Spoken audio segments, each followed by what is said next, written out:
Hello, everybody. Happy Thursday. I'm so excited to hang out with you here live for this Q&A live stream. Super excited to chat. I do have some questions that are prepared. I got a bunch from Instagram at Bryce and Stephanie. I also see some in the chat here. So really my intention is just to kind of have like a nice conversational Q&A. Let's talk about real estate business practices, marketing and branding, and anything else you got. So if you're joining me here today, welcome, welcome. If you have questions that you'd like to pick my brain about or just a challenge that you're experiencing with the market or your real estate business, go ahead and throw that in the chat, and I would love to get through that. If we haven't met yet, my name is Stefanie Lugo, and I am a top percent realtor here in the Phoenix Scottsdale area with my home group real estate. I also have the good fortune to be able to work with hundreds of agents across the country and helping grow their business and develop their business as well. So through my mentorship program, the Market Authority Academy, I am there to help my agents earn an unfair share of attention online to help them grow their business with an attraction-based business model and help build their database with more referrals and dream clients. We also help them implement the right systems and strategies to help them do that seamlessly. And that's what I'm all about. So any questions around that world, let's get to it. I want to really thank everybody for dropping in questions again on Instagram. And I see one there in the chat too. So let's hit it. Now, the first one, I want to get to the one here in the chat first. That is from Joey. Hey, Joey, hope you're here live. Let's get to it. Question for you. If an agent already has a transaction coordinator, but other than that, it's just a solo show on their next step, would their next step be to hire a salaried admin assistant or showing assistant? Really, really good question. So it sounds like you've already gotten some help on the transaction coordination side, which is the natural first person to bring on. So way to go there. The second would be an administrative assistant who can help with a lot of the marketing, a lot of the communications, a lot of the just admin stuff that has to happen in your business. That can even go as far as like ordering signs, getting photos scheduled for listings, ordering all of your gifting for your clients, ordering all of your database marketing. That would definitely be an admin assistant. Now, you can either hire someone to be like in person that you work with as like a right hand to your business, or you can even start with a virtual assistant, which I'm a big fan of. So we are actually partnered with Riva Global. They are a virtual assistant placement firm. I can include the links in the description once I get done with this recording, but they can actually place you with real estate trained VAs. I've been super happy with working with them. It is such a great complement to the business, and you can start part-time or full-time, and it's very budget friendly. So even if it's something to where you're getting your system set up and you just need a helping hand to do that before you bring on a more steady full hire that's local, that's salaried, that requires more of that W-2 investment, that might be a really good fit as well. So I'm a big fan of utilizing VAs anytime that makes sense. So I hope that helps. Thanks for that question. Now, I wanted to get to some of the questions I had on Instagram. And hey, if you're joining with us live, go ahead and add any questions to the chat. Would love to help you out there as well. I did get a great question from Caitlin on Instagram, and we're talking about TikTok. Now, you guys might know I am like super TikTok curious. I have gone all in on TikTok this year, and I have actually been able to generate leads and close deals from TikTok. I'm obsessed, you guys. This might be like the next Instagram for me. So here's what we're talking about with TikTok. Caitlin said, can TikTok posts be anything day in the life? Like, can they really be anything? What kind of topics are we doing? She said, how do you start posting quote unquote enough? So I don't know if you guys saw that viral TikTok go around, or that viral video from Gary Vee this year where he was like, don't sleep on TikTok, dude. You need to be posting 4 times a day on TikTok minimum every day this year. I kind of took that approach a little bit. So I post Monday through Friday, mostly on TikTok, and most days I do. I might miss a day here or there, but it's not the end of the world. And I do try to post several times a day. So what I do is I post some personal stuff, but I more so post like straight up real estate related content. And the stuff that goes most viral for me, and I've gotten some that have gotten over 1 million views on TikTok. I've gotten some that have generated tons of traction and comments and generated leads. The stuff that does really well for me is sharing stories. So for example, sharing a walkthrough of a house where you see like some really crappy flip work that was done, right? Like that was one that did really well for me. Another one was sharing a story about just a poor interaction that we had with another agent, and just sharing kind of what goes on behind the scenes and why buyers need to be discerning in hiring their buyers agents for their real estate purchases. So I go more storytelling with TikTok. That seems to do really well. I think that the sharing the top 3 things you need to do to get prepared for your home sale, like that kind of stuff is okay. But I really try to stay away from anything that someone can Google, because like if they can Google something, they're going to find my YouTube channel. But if they're on TikTok or Instagram, they're there to get motivated and inspired. Like they want to just kind of hang out and like be entertained. So storytelling does that really well for me on TikTok. I share a bunch of different stories. I think that we come across so many interesting different things in a day of the life in real estate. And I never went out of content. So, for example, one that I even shared recently was sharing about how the rising interest rates impacted one of my clients' affordability. I obviously did not name any names, and I even changed the price points a little bit of their unique situation just to really protect their anonymity. I hope I said that right. But really just to illustrate like how rising interest rates can impact somebody's affordability. That got a ton of traction for me as well. So I'm sharing more situational day in the life stuff that is real estate specific. Nobody cares enough about me yet to really know or to really want to see any of my personal content yet. That stuff works really well on Instagram for me. Thanks for that question, Caitlin, on Instagram. Now, I see a couple of other questions in the chat, so let's get to those as well. LL said, do you invest in real estate like rentals? So we at one point had several Airbnbs. We have since sold all of those. We're actually in the process. We've been in the process over the last 6 months of renovating our dream home, like our next home, and selling our current home. So that's been a really big process where it's taken up a lot of our time and energy and concentration. After that, I would like to get back into investing in rentals, but it's really challenging, right? With like the low inventory, 60% of our business is buyers right now. And I think everybody's is, because so many buyers are in the market. And so it feels weird acquiring properties that our clients are looking for. And that has just not felt really genuine and authentic to my mission. So we've been investing in a lot of different ways over the last couple of years. We divested from all of our properties in the last couple of years just to streamline our portfolio. And also we had been growing our family during that time. So we didn't want to have to deal with a bunch of rentals that we were managing by ourselves. Hope that helps. But yeah, it is something that we want to do more of in the future. Bruce says, do you use a scheduler for your Instagram and Facebook posts? You know what? I don't, Bruce. So at this point, and thank you for asking that question, there are a lot of schedulers that you can use. Again, so at this point, Instagram specifically, you can actually post to Instagram from a desktop now, which you could not do for a long time, which is why so many people used schedulers. If I were to schedule something out, I would literally tell my VA, hey, you need to go. Here's the post that you're going to put on Instagram. I want you to post it directly on Instagram. Here's my login. Do it sometime during this day. Make sure the caption says this, and here's the image. That's what I would do. I don't use any third-party schedulers because honestly, like as weird as it sounds, it would take me more time than it takes just to straight up post. So right now I'm posting like maybe 2 or 3 days a week maximum on Instagram.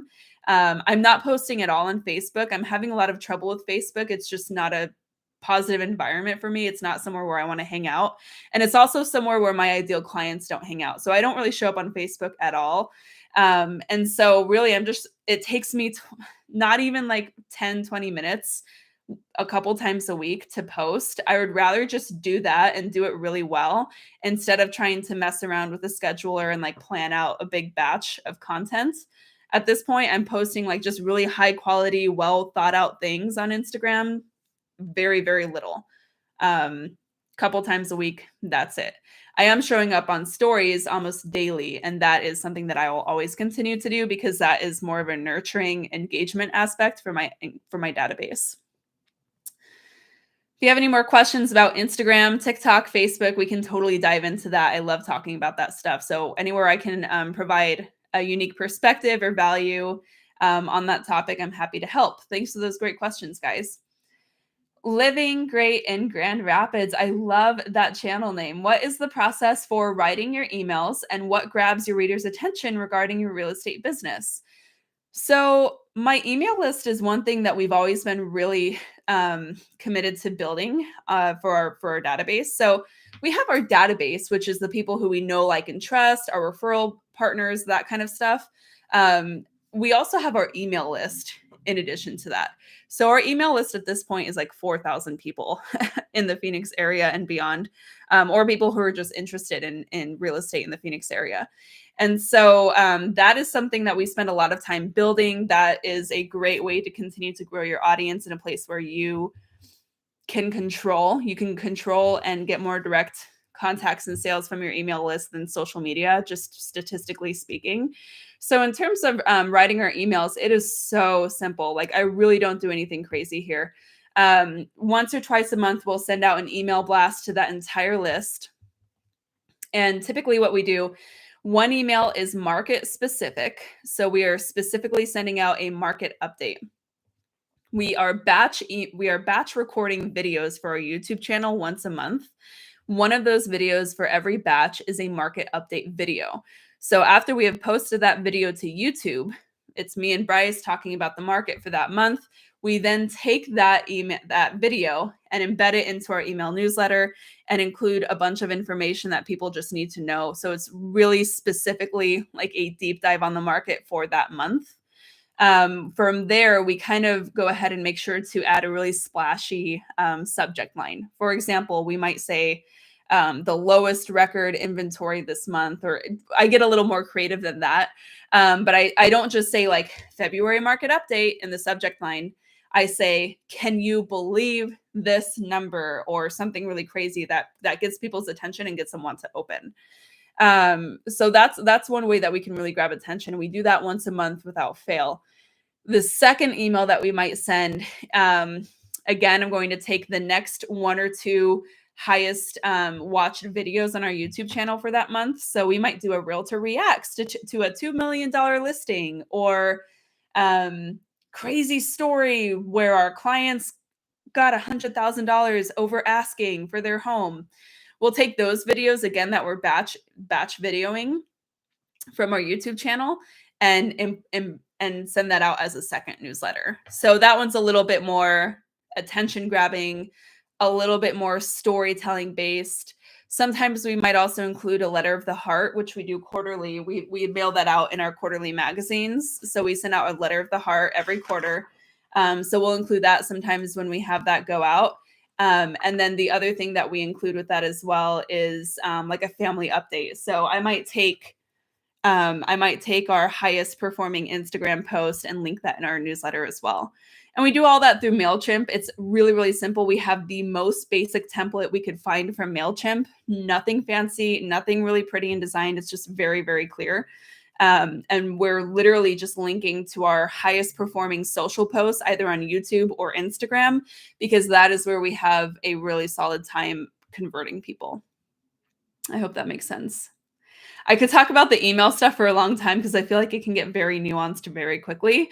I'm sorry I couldn't do it more concisely. I'm sorry I couldn't answer your question more concisely than that, but I hope that helped. Okay, I'm going to go back to my list from Instagram of other questions, but if you have anything else you would like to share in the chat, any other questions you would like me to ask, I have a couple here that I'll get to, and then we can swing back to the chat if we have anything else there. So I had a really great question about follow-up and effective follow-up in your real estate business. And this is regarding our approach to power hours. So we put up a video on my YouTube channel recently about how to have a really solid agent routine and what you should be doing during your prospecting and marketing time. And I shared how I do that first thing in the morning, like between the hours of 9 and 11. Those are my first working hours of the day. Ish. And so the question was, do you always suggest doing your follow-up for those prospecting in the morning? I feel like most people might be able to respond in the evening when they're home from work. Any thoughts? So when I'm doing our prospecting and marketing, when it includes follow-up, I'm not usually expecting an immediate response because I'm not calling people. most people in my database, if they receive a phone call, it's like someone died, right? Like there's an emergency. So we actually try not to call people, especially during working hours. What we do is, if it makes sense, we will text them, or if they are an Instagram client of mine and they just like spend a lot of time on Instagram, I'll just DM them. And so I'll just send them a direct message on Instagram. I'll just look them up. I have all of their details in my CRM for that contact listed. So, for example, my approach for this is the ABC method for our database. Basically, the way that that works is there are 26 letters in the alphabet, 52 weeks in the year. That means you can, if you're assigning one letter of the alphabet to one week, you can get through your entire database twice in a year. And so, for example, the first week of January, you start with anyone with the last name starting in A. And then you just go down the list week after week. So I'm filtering that list in my CRM during my prospecting hours. And I literally might have like only 5 or 7 people to reach out to that week. That is super manageable. So I'll take a look at each person. And if I see someone who we initially connected on Instagram and I see them on Instagram all the time, I'm just going to shoot them a direct message on Instagram and make sure to intentionally engage with them there and actually start a conversation. Like, oh my gosh, I saw that cute, that beautiful picture of you guys in Hawaii on your anniversary trip. How fun. I cannot believe you've been in your house for 2 years already. How are things going? How's the house? The trip looks incredible. Send me more pictures, that kind of thing. And then you could just go through frog, right? Like, how's the family? F. How's your trip? Do you have any more fun coming up? That's recreation. How's the job? Occupation. And then G is goals. What goals do you have this year? That kind of stuff. So when I'm doing that, I'm not expecting a response right away. So I might get a response later that evening, and I might not even get back to them until the next morning during my prospecting and marketing time. So again, it's just making sure you get that set number of contacts in each week. It doesn't really matter how long it takes. I hope that helps. Now, the other question that I had was in terms of converting open house clients. And I'm interested in how you guys are like even getting open houses at this point. But the question realistically was, how do you convert? Is there a way? I think specifically word for word, it was, how can I find better ways to speak with open house leads to convert them? And the challenge here, it looks like there are few open houses that they can do because there's so low inventory, and every buyer coming through is with an agent. So like, what do? You're going to have that challenge in a low inventory market when it is so hard, even just to get an offer submitted on a property fast enough. More buyers are going to be compelled to hire a buyer agent. Like, I don't know what buyer thinks they're going to get a home in this market without an agent representing them and advocating for them, because there's so much competition. And so buyers understand that at this point, they understand the value of hiring an agent. They know what the process looks like at this point. So they're overwhelmingly going through the home purchase process with an agent already. Now, how do you get around that if you're holding open houses and trying to get leads like that? Well, one thing that you can do to make sure that you're making good use of that time is still having conversations with the agents and the buyers. You can have a conversation with these individuals without encroaching upon that relationship. And so I would say, oh my gosh, if I'm speaking to that client directly and they are there with their agent, I would say, oh my gosh, you are so smart to have a buyer's agent in this market. Things are so competitive. Good for you for coming with your agent. I hope that things are going well for you guys and everything's good. Why don't you walk around the house and then let me know if you have any questions? And then from there, I would just start asking them questions with the agent involved and say, how many homes have you guys looked at? How's the process been so far? Have you made any offers? Have you had any luck? Because what you're wanting to do right now is get a sense of really how your consumers, how the public is thinking about real estate in your market. The biggest mistake you can make is like, okay, you guys look around, let me know if you need anything, and then just like ignore them. Like, you have to be gathering data from the public during this time, because the more information you can get from them, the more content you create, the more things you can talk about on TikTok. Oh my gosh, you guys, I'm here at this open house. I just had this awesome buyer come in with their agents. Good on them. And they told me that they had written 12 offers without one getting accepted, and they're still at it. wow, that is so crazy. I'm sending, tons of well wishes to them, and I hope they find their dream home. And if you're in that position too, where you've been writing a lot of offers and it's not happening for you, I'm thinking of you as well. You're not alone. Like, that is a perfect kind of piece of content to put on the stories on Instagram or TikTok. But that's what I would be doing, is I would still be having conversations. So by that point, once you ultimately do get an unrepresented client who comes into your open house, you know how they're probably feeling. You know what challenges they may not be able to expect yet. Like, you know how to prepare them and help them understand what they should be looking out for in this market, because you've gathered all of this information from the other individuals who are walking through your open house. So that's my approach there. I hope that makes sense. Okay, so the last question that I got on Instagram for my list here is, actually, I had two questions. Number one was farming, and then I had an Instagram question. So I'm going to go through these two questions really quick. And then, depending on if you guys have anything else in the chat, we can cover those as well. And then we'll wrap up here today. This has been fun, though. Thanks for hanging with me if you're still here live. So the question that I had about farming on Instagram, do you farm? If so, what is your system? So I do farm. It is not like the number one lead driver at all. So traditionally, as we say with agents, you need a minimum of 3 most profitable lead generation sources. Like, you need 3 die-hard, surefire way of generating clients in your business to have a solid pipeline. Usually it's number 1, your database. Number 2, your social media and digital marketing presence. That might actually be a total of 3 if you're doing Instagram and YouTube, because I would count those separately. And then you might have a third of like a referral network or team leads or your church, something else that you're doing to bring in business. And so farming to me is not necessarily a core pillar. It's not like the way I'm going to get a lot of business. It's just not going to be the number one driver of leads for my business ever. But it's just an extension of what I'm already doing. And so I think that it's a really great way to actually expand my Instagram audience. So on my farming mailers, oh my gosh, I actually just got one today and I don't have it in front of me. So I actually do all of our farming through CoreFact.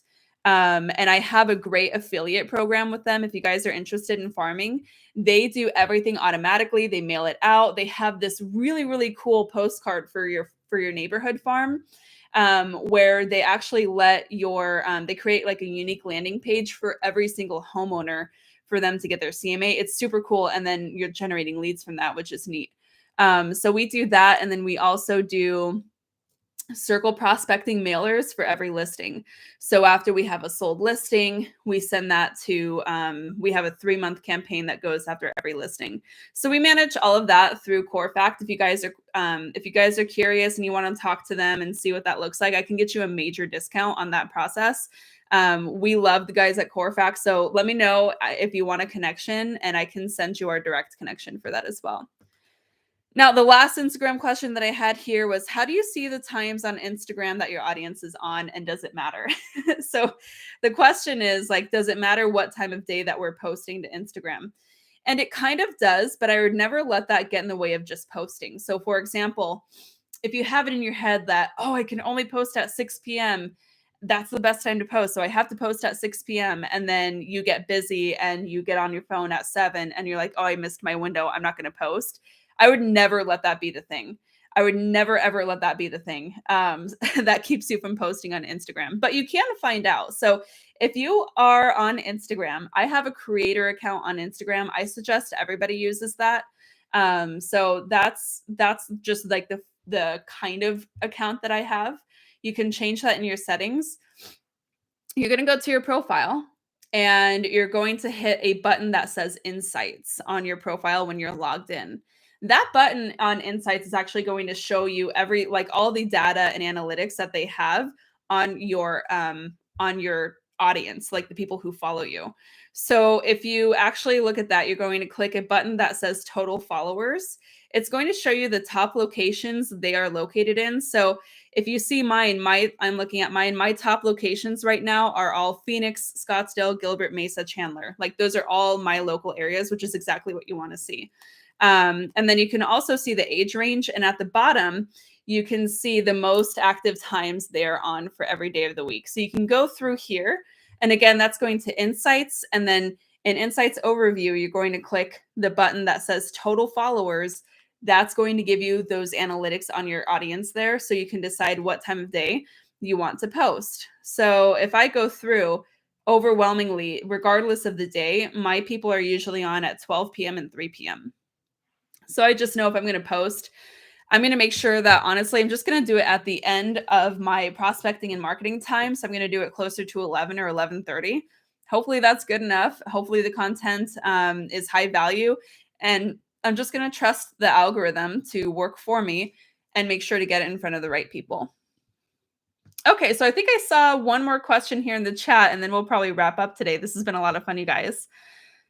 Alexis says, can you talk more about your client experiences? Are you gifting anything in the beginning or during the process? So this is actually something that we work a lot with within MAA, Alexis. So I think that we'll probably get there. But in terms of like when we're talking about gifting, this is really individual to the agent. So it kind of depends on what you're into. So there's a workshop exclusive to MAA where Lindsay Fricks talks about her process with this. I would actually check that out. That's going to be in module 3. And so one thing that she does is so awesome. She goes through and she does gift throughout the process, the transaction process. And I want to protect her like proprietary stuff, but I can share that one thing that she does is after they get an offer accepted and they go through the inspection period, she gives a branded little tape measure as a gift with her logo on it. And it's like super cute the way she puts it together.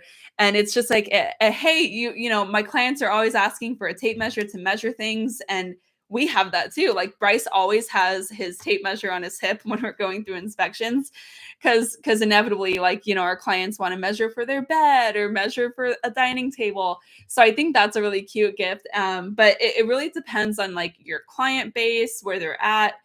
If they're first-time home buyers, stuff like that is super fun. I focus more of my gifting after the transaction. So I'm doing like the referral program. I'm doing I'm giving gifts for referrals, for example. I'm trying to like incentivize that stuff. I'm doing a birthday gift. And then sometimes you're doing I'm sorry gifts. So like, you know, if we screw up or if we drop the ball from a follow-up, those are more rare because like we luckily don't, you know, now I have to knock on wood, we don't mess up all the time, but like, you know, we do sometimes. Life happens and we're human.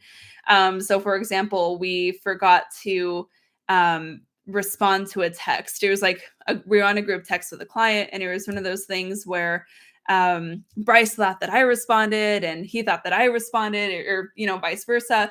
And we totally dropped the ball on these clients for like several days. And they were asking us like an actual question about prepping their home for a sale. So it was kind of a big deal. And we felt like such failures. But again, we're human and that stuff happens. So we sent a we sent a little like, oh, I'm sorry for dropping the ball gift, right? And it was literally just like, I think it was just a little coffee card or something. It was a $5 coffee, like, hey, coffee's on us. Sorry that we dropped the ball on that communication. We pride ourselves on communication, and this is us taking accountability for not having fulfilled that promise to you. And that's a really great opportunity to like build trust and behave with dignity, I think. So we like to do that little stuff. But yeah, we don't do a ton of in transaction gifting, but we definitely do it after. We also do a ton of gifting through events. So we haven't done events for the last 2 years, just as we grew our family, like we had an infant and like just other stuff was going on, like the pandemic. So we haven't done events, but we would like to get back to that. And when we do events, we go all out. Everybody gets gifts, like the holiday gifts. People get holiday gifts from us big time. I guess we also do the quarterly Popeyes as well. We have a company who sends Popeyes on our behalf to our top referring clients. It's a list of like 100 people. They get quarterly gifts from us as well. I think our May one actually just went out, so I'll post that on Instagram when that goes out too.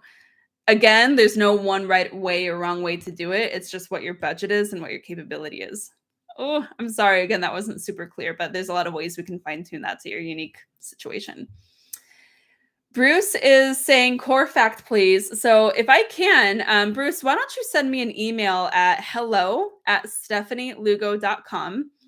That's hello, HELLO, at Stefanie, STEFANIE, Don't come at me with the PH. It's Stefanie Lugo, Lugo.com. I will connect you with our core fact guy directly just to save you the time. I'll just make sure that I connect you guys and you'll get what you need from him. Cool, guys. Thanks for hanging out with me. This was a ton of fun. Unless we have any last minute questions in the chat, I'm going to say adieu from here. I have a coaching call with MAA about an hour from now, so I'm going to prepare for that. Get our agents some support today. If you're interested in helping get the modern marketing and branding strategies for your business and the systems to support that and make it seamless, hit me up for the Market Authority Academy. That's where I'm working with my agents directly to help them put these pieces in place. So you can do that also by emailing me or checking out the links in this video stream as well. Thanks for hanging out, you guys. Had a great time chatting. And I also want to thank everybody for sending their questions on Instagram and here on YouTube. It's always such a pleasure having some one-on-one time with you, so to speak, and seeing how I can help you with your business. So if I can do anything else to help serve you and contribute to your success, please let me know how I can do that. Thanks for hanging out, guys. Till next time, keep on crushing it.